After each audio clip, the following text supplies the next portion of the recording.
नमस्कार मंडळी. मटारपासून तर आपण भरपूर सारे रेसिपी बनवतो, पण एकदा अशा पद्धतीने मटर ग्रेव्ही रेसिपी करून बघा. रेस्टॉरंटपेक्षा पण भारी ही रेसिपी आपली बनवून तयार होणार आहे.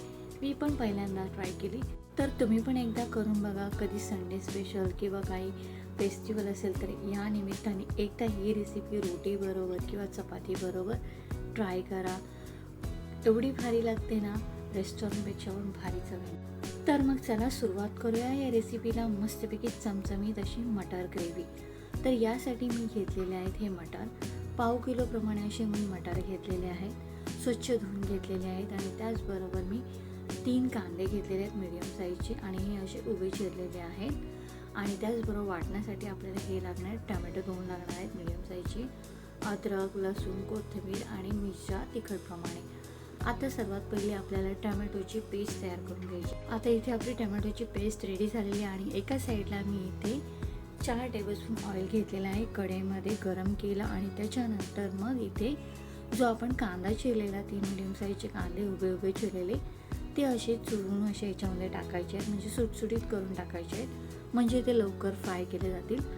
आणि आता हे आपल्याला सर्व व्यवस्थित लालसर होईपर्यंत फ्राय करून घ्यायचे. एकदम काळपट पण करू नका, अशाप्रमाणे तुम्ही फ्राय करून घ्या.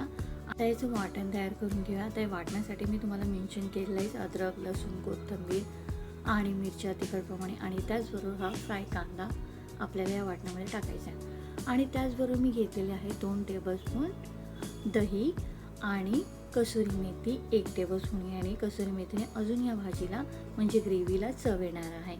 तर आता इथे मी त्याच कढई उरलेल्या तेलामध्ये काही खडे मसाले, जे आपल्या घरात खडे मसाले असतात ते टाकून मग याच्यामध्ये जी टॅमॅटो प्युरी बनवलेली ती टॅमॅटोची पेस्ट याच्यामध्ये टाकायची आहे. आता हे थोडंसं पेस्ट आपल्याला कच्चा पण जाईपर्यंत हलवायचं आहे. आणि मग जे आपण वाटण तयार केलेला तो वाटण याच्यामध्ये टाकून व्यवस्थितपणे मिक्स करून घेऊया.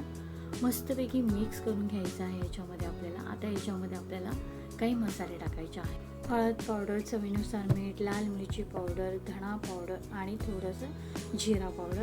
हे सगळे मसाले आता एकजीव करून घेऊया. हे व्यवस्थित याच्यामध्ये चम्मचने व्यवस्थित फिरून घ्यायचं आहे. सगळ्या मसाल्यांची भाजीची क्वांटिटी तुम्हाला स्क्रीनवरती पण दिसत असेल आणि डिस्क्रिप्शन बॉक्समध्ये पण मी डिटेलमध्ये मेन्शन केलेली आहे. तर आता हे 2 मिनटासाठी तरी आपल्याला झाकण लावून ठेवायचं आहे. आणि 2 मिनटानंतर तुम्ही पाहू शकता मस्तपैकी तेल सुटलेलं आहे. तेल सुटल्यानंतरच आपल्याला याच्यामध्ये मटार ॲड करायचे आहेत. आता मटार आपल्याला या मसाल्यामध्ये व्यवस्थितपणे एकजीव करून घ्यायचे आहेत. आणि मग व्यवस्थित एकजीव करून झाल्यानंतर याच्यामध्ये थोडंसं गरम पाणी घ्यायचं आहे. म्हणजे मी अर्धा ग्लास घेतलेला. जेवढं तुम्हाला पातळ ग्रेव्ही पाहिजे तेवढं तुम्ही घेऊ शकता. म्हणजे मटार पण त्याच्यामध्ये आपले शिजले पाहिजे आणि ग्रेव्ही जास्त पण पातळ न करू आणि जास्त घट्ट पण नाही, मीडियम अशी ग्रेव्ही टाईपमध्ये आपल्याला बनवायचं आहे मटार ग्रेव्ही. आता याच्यामध्ये मी मिरची टाकलेल्या आहेत 2.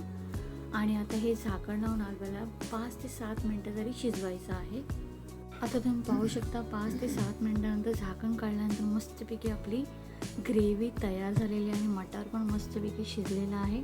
आणि अशा कन्सिस्टन्सीमध्ये आपल्याला ग्रेव्ही तयार करायची आहे. म्हणजे जास्त घट्ट पण नाही झालेली, जास्त पातळ पण नाही झालेली, आणि मस्तपैकी ऑइलवरती आलेला आहे.